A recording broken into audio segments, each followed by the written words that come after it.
बच्चों, आज हमारा टॉपिक है बेसिक इलेक्ट्रिसिटी। इसमें आप पढ़ेंगे electric current, voltage, Ohm's law, resistance in series and parallel, उनके ऊपर न्यूमेरिकल्स और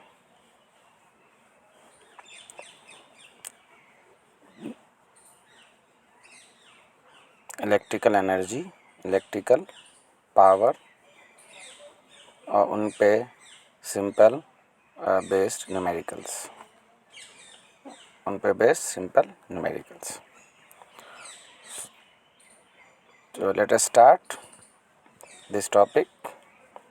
One important characteristics of modern civilization is the availability of electric power and its widespread utilization for domestic, commercial and industrial purposes.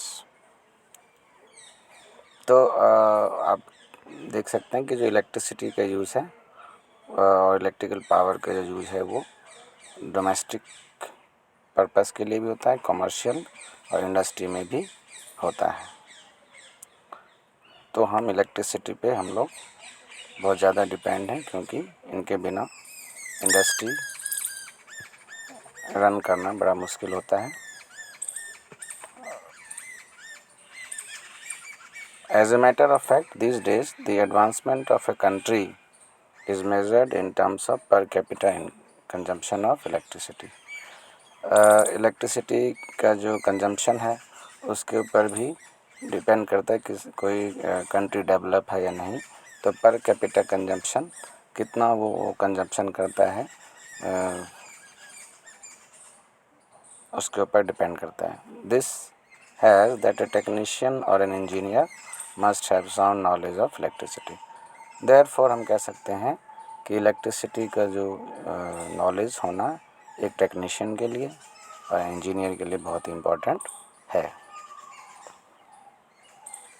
Importance of electricity to an engineer or a technician. An engineer or a technician frequently comes across machines which are electrically operated. Engineer और technician machines के संपर्क में ज़्यादा रहते हैं, चाहे electrical machinery हो या दूसरी मशीनरीज हो। तो वो इलेक्ट्रिसिटी मशीन्स वगैरह इलेक्ट्रिसिटी से ही ऑपरेट होते हैं। तो इंजीनियर और टेक्नीशियन इनसे ज़्यादा संपर्क में रहते हैं और a thorough knowledge of the laws governing electricity and its applications help him to carry out the assigned job efficiently and effectively. तो अगर हमें इलेक्ट्रिसिटी का नॉलेज होगा, उसकी एप्लीकेशन कहाँ कहाँ पर होती है, तो ये हम अच्छे से उसको इलेक्ट्रिकल वर्क कर सकते हैं, इलेक्ट्रिकल का काम कर सकते हैं। इसके लिए हमें the study of electrical engineering helps the engineer technician in the following ways. It helps the engineer technician to have complete knowledge of the electrically operated machines under his charge. कोई भी टेक्नीशियन है या engineer है, उसके charge में जो machines होती है जो इलेक्ट्रिसिटी से चलती है, तो अगर हमें उसका नॉलेज होगा तो हम अच्छे से उसको कर पाएंगे। It helps him to take minor repairs and remove faults. तो हम छोटे छोटे रिपेयर कर सकते हैं, फॉल्ट्स रिमूव कर सकते हैं if necessary. It helps him to select suitable electrical drive for the machinery. तो हमें suitable इलेक्ट्रिकल ड्राइव चाहिए मशीनरीज के लिए। तो it helps an engineer or technician to select suitable electrical drive for the machinery. ये तब होगा जब हमें इलेक्ट्रिकल इंजीनियरिंग का नॉलेज होगा, इलेक्ट्रिसिटी को हम जानते हैं, तभी हम ये पता लगा पाएंगे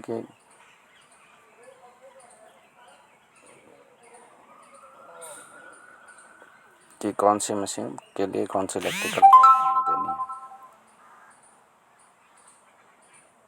है। It helps him to make best use of electrical power available. तो इलेक्ट्रिकल पावर का अच्छे से हम यूज़ कैसे कर सकते हैं, तो ये पता होगा जब हमें इसकी नॉलेज होगी। Now, what are the basic quantities of electricity? First is electric current. The quantity of electricity passing through an electric circuit is called electric current or simply current. किसी सर्किट के अंदर, इलेक्ट्रिक सर्किट के अंदर जो electric current है वो क्या है? It is the quantity of electricity passing through an electricity circuit. किसी भी इलेक्ट्रिक सर्किट से जो इलेक्ट्रिसिटी पास हो रही है उसकी क्वांटिटी को हम बोलते हैं इलेक्ट्रिक करंट, और it is also known as the rate of flow of charge. Charge, what is the charge?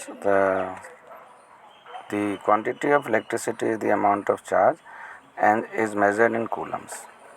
तो चार्ज की जो SI यूनिट होती है वो कूलम होती है. 1 coulomb of charge is equal to the charge on 6.24 into 10⁻18 electrons. एक coulomb charge में कितने इलेक्ट्रॉन्स होते हैं? 6.24 into 10⁻18 electrons. Electric current may also be defined as under the moving stream of electrons. Quantity of electricity in an electric circuit is called electric current. The SI unit of electric current is ampere, and 1 ampere is equal to 1 coulomb divided by 1 second. So, if in 1 second the charge is 1 coulomb, charge flow is 1 coulomb in 1 second, then it is known as 1 ampere. Let us see an example. If 5 coulombs of electricity is flowing through any section of wire in 2 seconds, then the electric current will be I. I होता है Q upon T, that is charge upon time. Here the charge is 5 coulomb and time is 2 seconds. So 5 upon 2 is known as 2.5 ampere.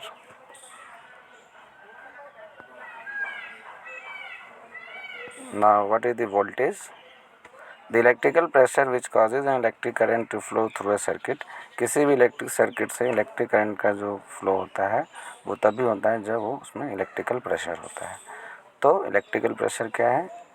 It causes the electric current to flow through a circuit. तो ये जो electrical pressure है जिससे कि circuit के अंदर electric current flow करता है, that is called voltage. So the SI unit of voltage is volt. The electric current will flow through the circuit so long as this electrical pressure is maintained. तो जितना भी electric pressure आप maintain करते हैं, electrical pressure जब तक है उसके अंदर सर्किट के अंदर, तो तब तक वो इलेक्ट्रिक करंट फ्लो हो पाएगा. तो जो इलेक्ट्रिक जनरेटर्स होते हैं ये इनके एप्लीकेशंस हैं जहाँ पे हम इलेक्ट्रिसिटी यूज़ करते हैं. इलेक्ट्रिक मोटर है, इलेक्ट्रिक जनरेटर्स हैं, सिंगल फेज मोटर है, 3 फेज मोटर है. तो यहाँ पे हम ये इनके एप्लीकेशंस हैं जहाँ पे इलेक्ट्रिसिटी का यूज़ होता है. Now what is 1 volt? 1 volt is electric pressure which cause 1 ampere current to flow through a conductor of resistance 1 ohm. 1 ampere current है और वो फ्लो हो रहा है सर्किट के अंदर जिसका उस कंडक्टर का जो रेजिस्टेंस है वो 1 ओम है. तो हम बोल सकते हैं कि the electric pressure is 1 volt और the voltage is 1 volt. The higher unit of voltage is kilovolt, that is equal to 1000 volt. So 1 kilovolt is 1000 volt. What is the resistance? The property of material by which it opposes the flow of current through it is called resistance. Material की ऐसी property जिसके कारण वो electric current के flow को oppose करता है, विरोध करता है, प्रतिरोध करता है, तो that is called resistance. Hindi में प्रतिरोध कहते हैं. This opposition to current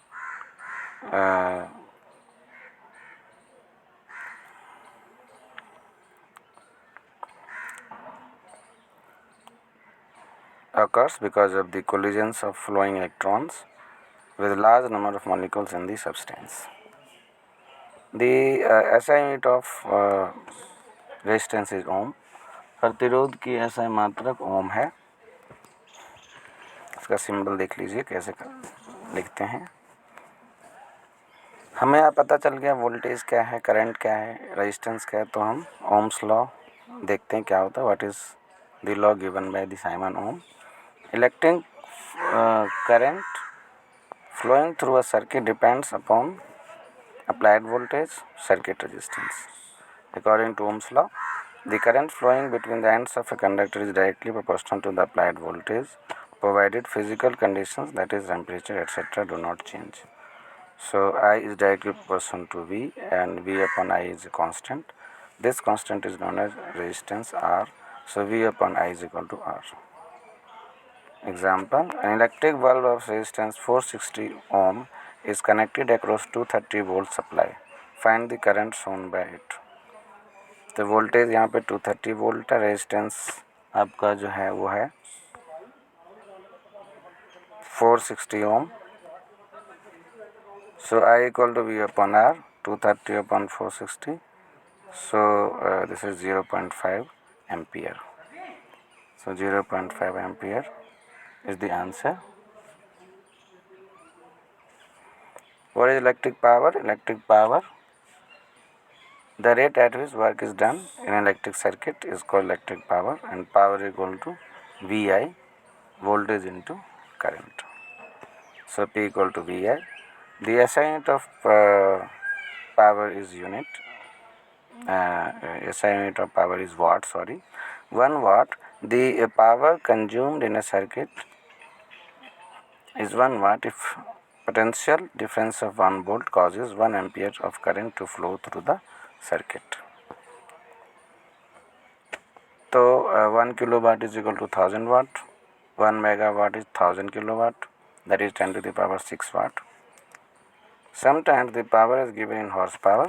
1 horsepower is equal to 735.5 watt in metric system, and in British system it is equal to 746 watt. We see the next example. What electric power is required to drive a pump which must raise water to 20 meters and supply 1000 cubic meter per minute. 1 cubic meter of water is 1 kg. That is the question. Now see the solution. Weight of water to be pumped per minute 1000 kg. Height is 20 meters, so work done by motor is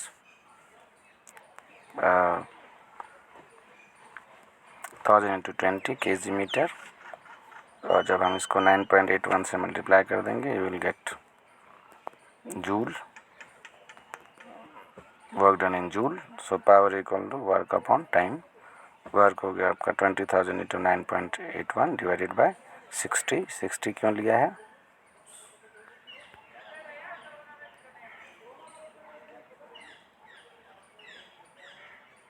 पर minute है, पर minute दिया हुआ question के अंदर, तो इसलिए 1 minute है 60 सेकेंड्स. सो 60 सेकेंड से डिवाइड कर देंगे and the answer will be 3270 वाट.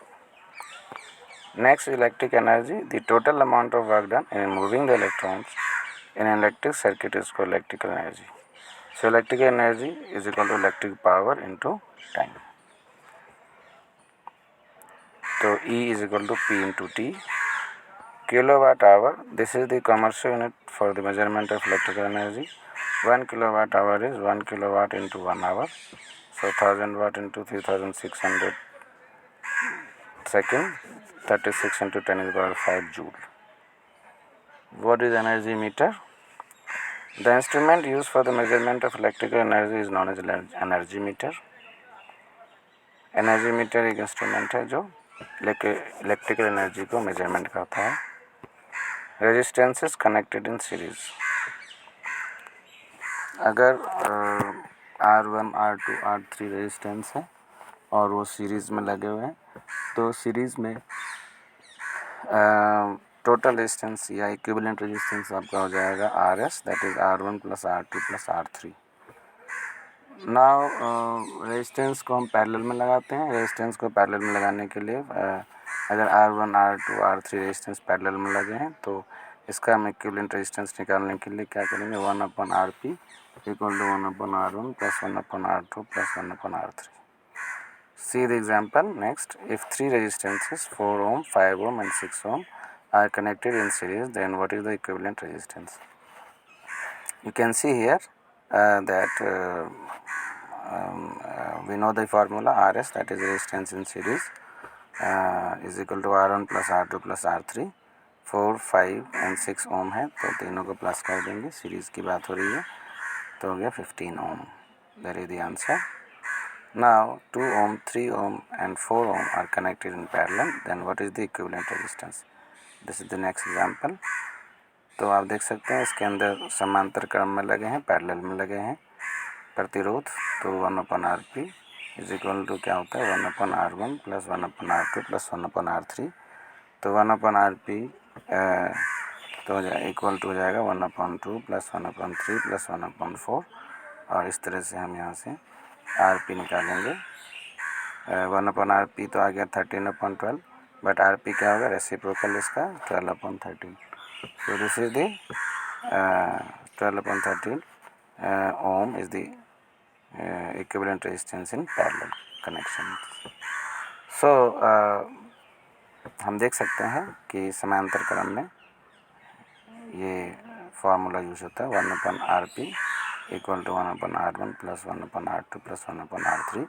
यहाँ पे 3 रेजिस्टेंस दिए हुए थे.